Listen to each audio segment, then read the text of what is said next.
This week, the MBTA finally announced the opening date for their new South Coast rail lines.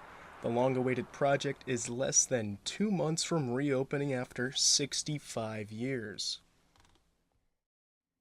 For those who don't know, the South Coast Rail Project is a major commuter rail project in Massachusetts.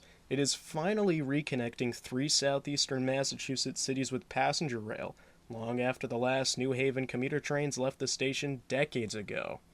The cities of Taunton, Fall River, and New Bedford, Massachusetts last had regularly scheduled commuter rail service to Boston in September of 1958.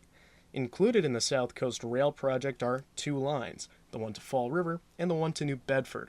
The lines diverge at a point called Myricks Junction in Berkley, MA, which is just south of Taunton.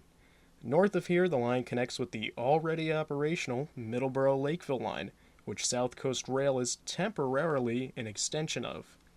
Included on these lines are new stations in Middleboro, Taunton, Freetown, Fall River, and 2 in New Bedford.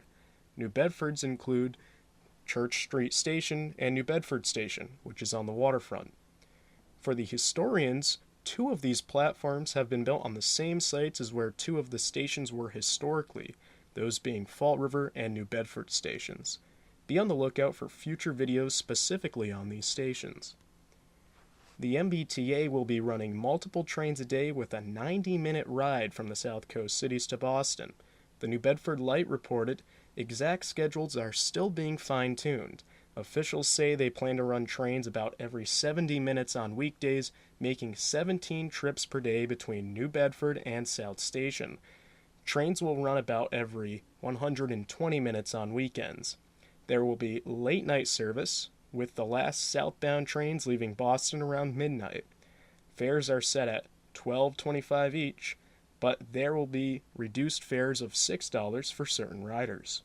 The trains are set to start moving passengers on March 24th, 2025. Previously, the MBTA was reporting an opening in May, so this early opening date is welcomed. Stay tuned for more updates as the MBTA prepares to reopen these lines.